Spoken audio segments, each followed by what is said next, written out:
Što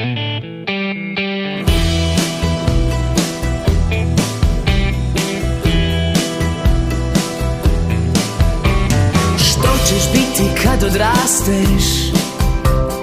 Pitaju me sa svih strana.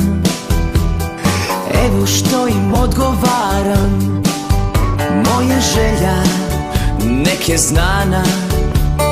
Mogu biti moreplovac, vatrogasac ili lovac. Mogu biti veterinar, kovač, pekar, građevinar. Mogu biti pjevačica ili slavna slikarica. Mogu biti doktorica, frizerka ili znanstvenica.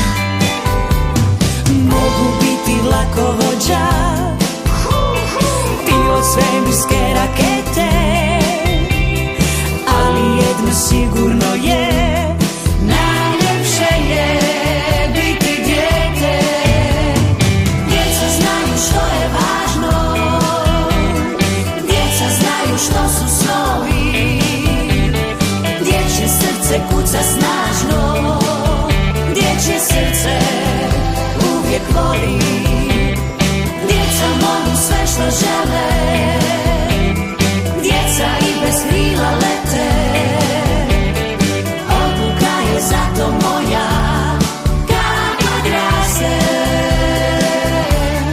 bit ću dijete.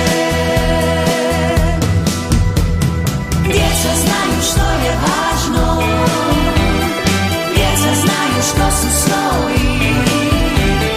Dječje srce kuca snažno,